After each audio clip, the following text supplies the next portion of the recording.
Hello dear students, आपका स्वागत है आप ही के अपने चैनल सिग्मा एजुकेशन में। मैं हूं आपका chemistry mentor SP Gupta.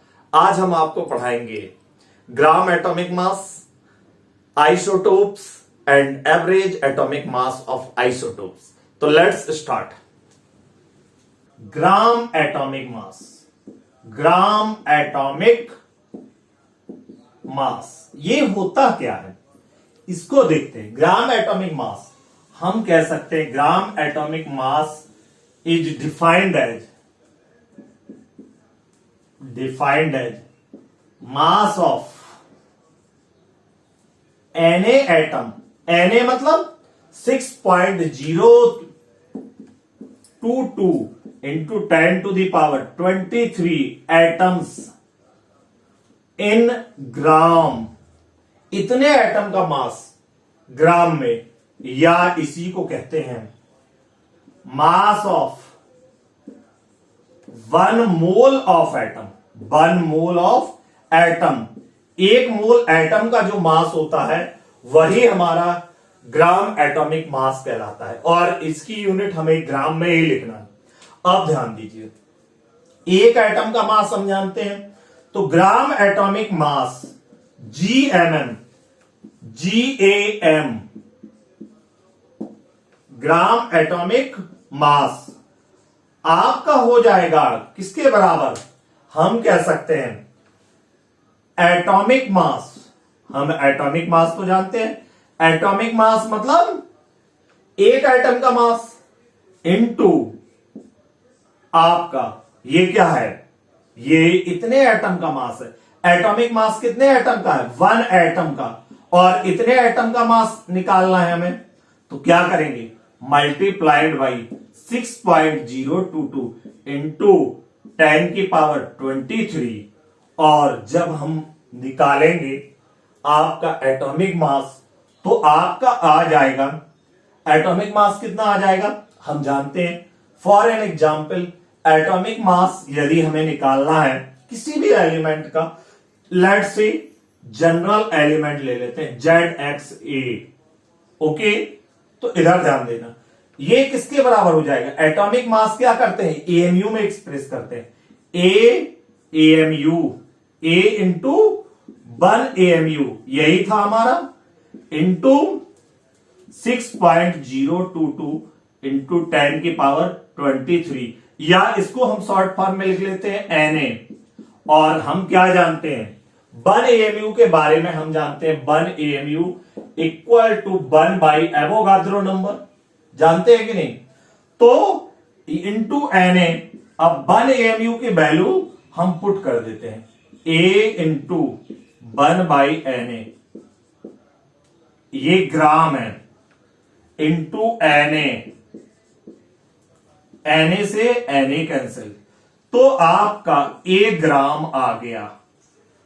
Okay, जब आप 1 बाई Na, AMU किसके बराबर आया था? 1 बाई Na, या आप 1.66, जिस किसी भी बच्चे को लगता हो, देखो 1 AMU किसके बराबर था? 1.66 इंटू 10 की पावर -24, यही 1 AMU था। इसको यदि एवोगाद्रो नंबर से मल्टीप्लाई करोगे तो 1 आएगा, करके आप देख सकते हो, चेक करके 1 आ जाएगा। तो A इन ग्राम, हम ये कह सकते हैं, इसको हम कह सकते हैं रिलेटिव एटॉमिक मास इन ग्राम, या एटॉमिक मास इन ग्राम। एटॉमिक मास इन ग्राम, रिलेटिव एटॉमिक मास इन ग्राम। यदि ग्राम में निकाल देंगे, चूंकि मास नंबर है, तो हमारा आ जाएगा ग्राम एटॉमिक मास। अब हम देखते हैं, ग्राम एटॉमिक मास हम जान गए। अब हम तीनों के लिए एक फंडू ट्रिक बता रहा हूं, फंडू ट्रिक, जिसको आपको नोट कर लेना है। इधर ध्यान दो, पहले आपका रिलेटिव एटॉमिक मास, कोई भी एलिमेंट है, लेट से ZXA, ये आपका इसका मास नंबर है। मास नंबर आप सब लोग जानते हैं। तो यदि पूछा जाए रिलेटिव एटॉमिक मास, तो आप बोल देंगे जस्ट मास नंबर, कोई यूनिट नहीं। पहला कंप्लीट।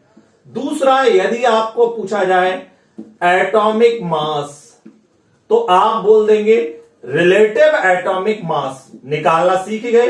अब रिलेटिव एटॉमिक मास इन एएमयू, एएमयू यूनिट कर देना।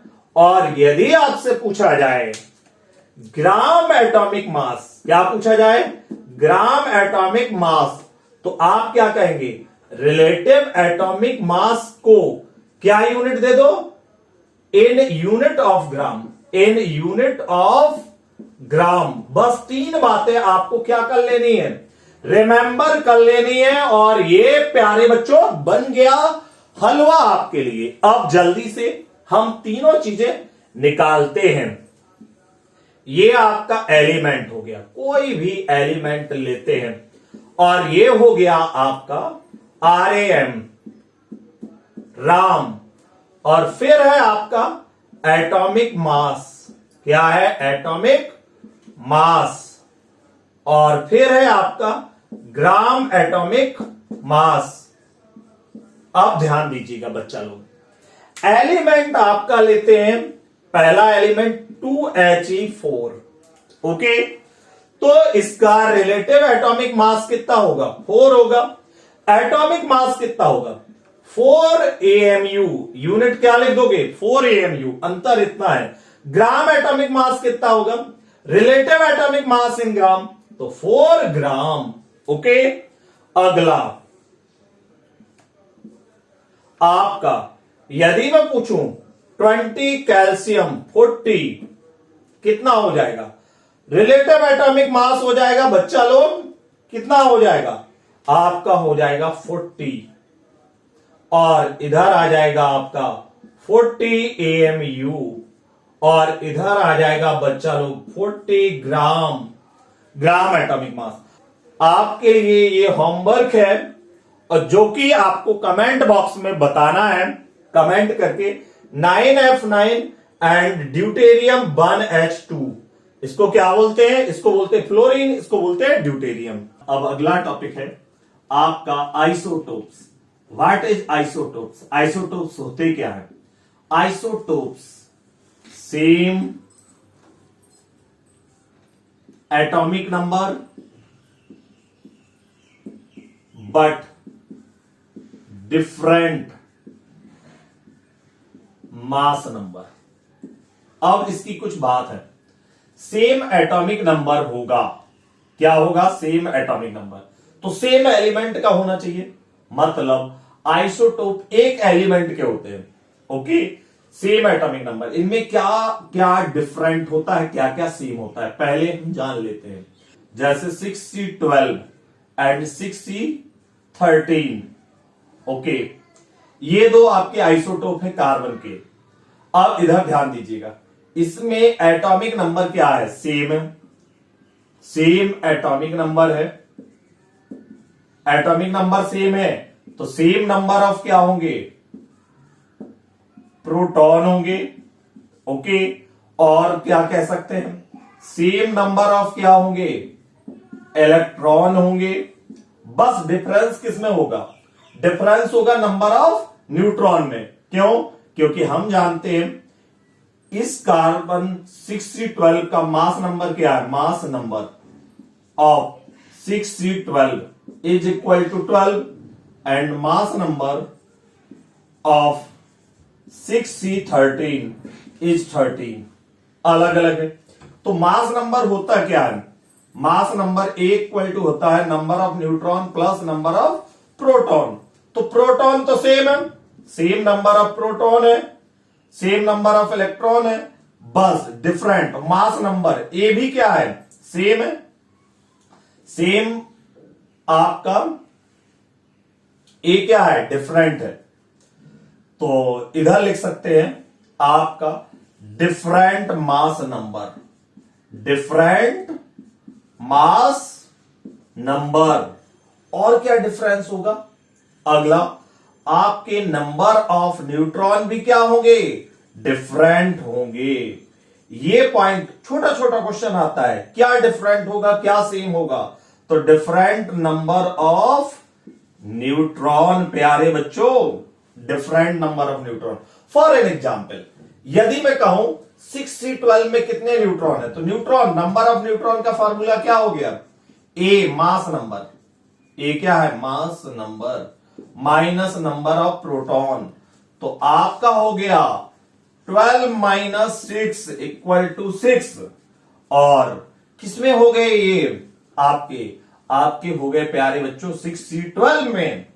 अब यदि मेरे से कहा जाए कि नंबर ऑफ न्यूट्रॉन आप 6C13 में निकालिए, तो 6C13 में कितने हो जाएंगे, 13 माइनस 6 इक्वल टू आपका आ जाएगा 7। ये किस में आ गए 6C13। तो हमने देख लिया न्यूट्रॉन क्या है आपके, इसमें 7 है, इसमें क्या है 6 है, और इलेक्ट्रॉन यदि देखेंगे तो दोनों में क्या है 6 है।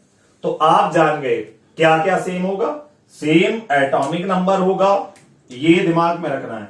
कितनी चीजें सेम होंगी, सेम नंबर ऑफ प्रोटॉन होंगे, सेम नंबर ऑफ इलेक्ट्रॉन होंगे, क्लियर, डिफरेंट मास नंबर होगा, डिफरेंट नंबर ऑफ क्या होगा न्यूट्रॉन होंगे। ओके, तो हम जान गए कि किस तरीके से आइसोटोप क्या होते हैं। यदि मैं आपसे एक छोटा सा क्वेश्चन पूछ रहा हूं जो कि आपको कमेंट बॉक्स में बताना है, सभी बच्चे बताएंगे। आपके हाइड्रोजन के 3 आइसोटोप्स होते हैं, 3 आइसोटोप, 1H1 जिसका नाम होता है प्रोटियम, और 1H2 जिसका नाम होता है ड्यूटेरियम। ओके, और अगला होता है आपका 1H3 ट्राइटेरियम, और इसका सिंबल होता है प्रोटियम का P, ड्यूटेरियम का D, ट्राइटियम का T। अब ध्यान दीजिए, इसमें आपको मुझे कमेंट बॉक्स में बताना है प्यारे बच्चों कि नंबर ऑफ न्यूट्रॉन प्रोटियम में कितने होंगे, प्रोटियम में कितने होंगे, ड्यूटेरियम में कितने होंगे, number of neutron in deuterium और number of neutron in tritium. 3 question है, तीनों के जवाब आपको कमेंट बॉक्स में रिप्लाई करना है। ओके, आई होप आपका आंसर करेक्ट होगा। अगला, इधर ध्यान दीजिए बच्चा लोग, इधर ध्यान दीजिए। अब अगली बात जो आती है, ये सब क्या होते हैं नेचुरली अकरिंग होते हैं। तो नेचुरली अकरिंग होगी तो कितना परसेंट नेचर में पाया जाएगा, और जितना परसेंट नेचर में पाया जाता है उसको हम एक टर्मिनोलॉजी देते हैं, क्या बोलते हैं, अबंडेंस। अबंडेंस मतलब percentage of N isotope in nature. Clear, for an example, जैसे क्लोरीन के 2 आइसोटोप होते हैं, क्लोरीन 37 और क्लोरीन 35। ओके, अब इसका जो परसेंटेज होता है वो होता है प्यारे बच्चों 75%। ओके, तो इसका दोनों का सम कितना होगा, यदि आपके एक से ज्यादा आइसोटोप है तो सभी का सम 100% होगा। तो एक का अबंडेंस यदि गिवन है तो दिमाग परेशान करने की जरूरत नहीं है, इसका 75 है तो इसका कितना होगा 25। यदि बोरॉन का मैं कह दूं, आपके बोरॉन के 2 आइसोटोप है, बोरॉन 11 और बोरॉन 10। ओके, यदि मैं आपसे कहूं कि बोरॉन 10 का 20% है और बोरॉन 11 कितना होगा, तो दिमाग तुरंत बता दोगे सर लगभग 80% होगा। कितना होगा 80% होगा। तो ये इनकी अबंडेंस होगी, ये इनकी क्या होगी अबंडेंस ऑफ क्लोरीन 37। आप कितना कह दोगे, यदि आपसे मैं पूछूं अबंडेंस ऑफ क्लोरीन 37 25% है, अबंडेंस और क्लोरीन 75% है, तो ये इसकी अबंडेंस है। अब 2 तरह के क्वेश्चन पूछे जाते हैं, एक तो अबंडेंस पूछा जाएगा आपसे, दूसरा पूछा जाएगा एवरेज एटॉमिक मास।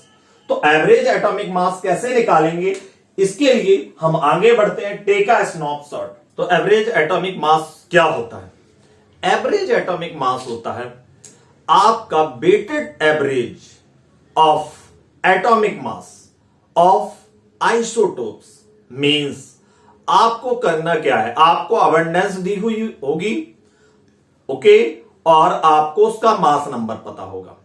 आपको उसके एटॉमिक मास को अबंडेंस के साथ मल्टीप्लाई करना है और जितने भी आइसोटोप हैं उनका क्या कर देना है, समेशन कर देना है और डिवाइडेड बाय टोटल सम कितना होगा, 100% होगा। तो इसे हम डिफाइन कर सकते हैं कैसे, it is the weighted average of atomic mass of all naturally occurring isotopes of an element. Clear? तो ये हमारा, अब वेटेड एवरेज कैसे निकालेंगे, लेट्स से कि आपका एक एलिमेंट यहां पर हम बना देते हैं, एक टेबल बना देते हैं आप लोगों के लिए, एलिमेंट के साथ साथ mass number, element mass number या एटॉमिक मास, और आपका अगला होगा अबंडेंस बच्चों, अबंडेंस कितना होगा। तो एलिमेंट हम एक डिफाइन कर लेते हैं खुद से, लेट्स से कि एलिमेंट का नाम है आपका एक्स, ओके, तो इसका क्या होगा, ZXA, ओके। तो ये अलग अलग, ये मान लो A1 है, ओके, जेड सबका सेम रहेगा। आइसोटोप 1, पहला आइसोटोप, दूसरा आइसोटोप क्या हो जाएगा, ZXA2, तीसरा आइसोटोप क्या हो जाएगा, ZXA3, डैश डैश करके हम जो है एनवा आइसोटोप डैश डैश करके ZXAN। अब इनका मास नंबर क्या होगा, इसका फर्स्ट वाले का, बच्चा लोग फर्स्ट आइसोटोप का यदि हम देखें तो क्या मास नंबर होगा, A1 होगा, और इसका अबंडेंस हम मान लेते हैं कि सपोज दैट आपका Y1% है, कितना है, Y1% है, ओके। इसका मास नंबर क्या है, A2 है, तो कितने परसेंटेज है, Y2% है, नेचर में Y2%, और इसका अबंडेंस Y3% है और A3 आपका है, और इसका जो मास नंबर है वो AN है और यहां पर YN% है। मतलब ये आइसोटोप Y1% नेचर में एग्जिस्ट करता है, ये Y2% और ये Y3। तो अब हम वेटेड एवरेज निकालेंगे, तो हमें क्या करना पड़ेगा, एटॉमिक मास इंटू अबंडेंस, और इन सब अबंडेंसेस का सम कितना होगा, यदि हम कहें सम ऑफ ऑल अबंडेंस यदि करें तो कितने परसेंटेज आएगा, very simple, Y1 plus Y2 plus YN कितना हो जाएगा बच्चों, 100%। कोई भी चीज कितने परसेंटेज एग्जिस्ट हो सकती है नेचर में, 100%, सभी का सम कर देंगे। अब ध्यान दो, अब हमारा एवरेज एटॉमिक मास यदि हमें निकालना है तो इसका फॉर्मूला क्या होगा, एवरेज एटॉमिक मास का फॉर्मूला क्या होगा बच्चा लोग। तो हम क्या करेंगे, A1 फर्स्ट का, और इसकी अबंडेंस क्या है Y1 प्लस A2 by 2, सबको सम करते जाएंगे, A3 by 3 plus dash dash dash AN और YN डिवाइडेड बाई सभी का सम। तो सभी का सम कितना आ जाएगा, 100%। कितना आ जाएगा, 100%। तो ये हमारा एवरेज एटॉमिक मास का फॉर्मूला हो गया। यहां पर A1 का मतलब है atomic mass of first isotope, Y1 का मतलब है abundance of first isotope, Y2 का मतलब है अबंडेंस ऑफ सेकंड आइसोटोप। अब एक एग्जाम्पल के थ्रू समझते हैं। लेट से एक एग्जाम्पल लेते हैं एवरेज एटॉमिक मास का। क्लोरीन के दो आइसोटोप एग्जिस्ट करते हैं। पहला होता है क्लोरीन 35, दूसरा होता है क्लोरीन 37। अब ध्यान दीजिएगा बच्चों, क्लोरीन 35 का जो परसेंटेज होता है नेचर में वो 75% होता है, और क्लोरीन 37 का जो परसेंटेज होता है वो होता है 25%। ओके, अब ध्यान देना, आपको एक का दिया हो तो दूसरे का निकल आएगा। अब ध्यान दो, अब हम यदि कहें इसका क्लोरीन 35 का A1 की वैल्यू कितनी हो जाएगी, तो आप कहोगे सर इसका मास नंबर क्या है, एटॉमिक मास 35 है। कितना है बच्चा लोग, 35। Y1 कितना होगा, Y1 इसका है 75, और Y2 कितना होगा आपका 25%। अब ध्यान दो, अब हम फॉर्मूला बनाएंगे, तो फॉर्मूला क्या हो जाएगा, average atomic mass of chlorine sample, जो कि आपके पीरियोडिक टेबल में गिवन होता है, कितना हो जाएगा, आपका हो जाएगा A1, A2 कितना है 37। अब इसको फॉर्मूले में पुट कर दीजिए, तो 35 into 75 plus 37 into 25 divided by total percentage का सम 100, और जब आप ऐड करोगे देन यू विल फाइंड 35 50, दोनों का मल्टीप्लिकेशन के बाद सम करोगे तो 35 50 डिवाइड बाई 100, और जब 100 से डिवाइड करोगे देन यू विल फाइंड 35.5। तो क्लोरीन का जो एवरेज एटॉमिक मास होता है, हम यहां पे कह सकते हैं average atomic mass of chlorine 35.5। चलिए नोट करिए, अगले टाइप के कुछ क्वेश्चन और करेंगे हम। Take a snapshot, we will move forward. चलो बच्चों, ये दो क्वेश्चन करते हैं। आपके एवरेज एटॉमिक मास के दो ही टाइप के क्वेश्चन बनते हैं। एक तो उसका क्या पूछा जाएगा आपसे, एवरेज एटॉमिक मास, अबंडेंस और एटॉमिक मास आपको गिवन होंगे, ओके। और दूसरा आपसे पूछा जाएगा अबंडेंस। आपको क्या रहेगा, कौन कौन सैंपल है आपको जो है मालूम रहेगा आइसोटोप्स के बारे में, और एवरेज एटॉमिक मास, उनका अबंडेंस कितने परसेंटेज वो नेचर में है। तो दोनों तरह के क्वेश्चन, एक तरह का क्वेश्चन एक और करवा दे रहा हूं, ये आंसर आपको देना है। चलिए मैं थोड़ा हिंट भी कर दे रहा हूं, फाइनली कैलकुलेट करके आपको आंसर देना है। इधर ध्यान दीजिए बच्चों, एवरेज बोरॉन के कितने आइसोटोप है, 2। यदि मैं पूछूं A1 की वैल्यू कितनी होगी, 5b10। A1 का वैल्यू होगा 5b10 में इसका एटॉमिक मास या मास नंबर 10 होगा, और A2 क्या होगा बच्चों, 11 होगा। यदि मैं आपसे पूछूं X1 की वैल्यू कितनी होगी, तो आप बोल देंगे सर बी फर्स्ट आइसोटोप का अबंडेंस 20% है। कितने परसेंटेज है, 20% है। और सेकेंड आइसोटोप का परसेंटेज जो है अबंडेंस वो 80% है सर। तो आपका एवरेज एटॉमिक मास जो आ जाएगा वो जो है आपका हो जाएगा, फॉर्मूला खुद से बना लीजिए। यदि दो है तो A1 X1 plus A2 X2 divide by X1 plus X2 हमेशा 100 आएगा, आपको एक दिया हो, बस इसका कैलकुलेशन करके आप कमेंट बॉक्स में मुझे रिप्लाई करेंगे, ओके। अगले क्वेश्चन की तरफ हम मूव करते हैं प्यारे बच्चों। If chlorine exist in 2 isotopic form, chlorine 35, तो इसका A1 कितना हो गया प्यारे बच्चों, 35।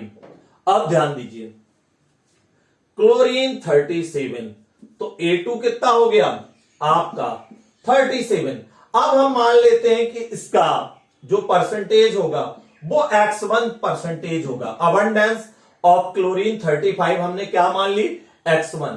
ये आपकी क्या है बच्चा लोग, अबंडेंस है। अबंडेंस कितनी है इसकी बच्चा लोग, x1 है, तो दूसरे का कितना होगा, हम जानते हैं कि x1 प्लस इसका मान लो x2, तो x1 प्लस x2 होगा 100। तो x2 की वैल्यू जो आ जाएगी बच्चा लोग 100 माइनस x1 परसेंटेज आ जाएगी। तो x2 की जगह हम लिख सकते हैं 100 माइनस x1। इससे हमारा एक अननोन क्वांटिटी क्या हो जाएगा, कम हो जाएगा। और यदि मैं आपसे कहूं कि average atomic mass of chlorine कितना है, एवरेज, इसका फॉर्मूला क्या बन जाएगा, एवरेज एटॉमिक मास का फॉर्मूला बन जाएगा यहां भी same A1X1 plus A2X2 divided by 100 बन जाएगा। और आपका एवरेज एटॉमिक मास जो गिवन है वो कितना है, एवरेज एटॉमिक मास यहां गिवन है 35.5, तो पुट कर दीजिए 35.5।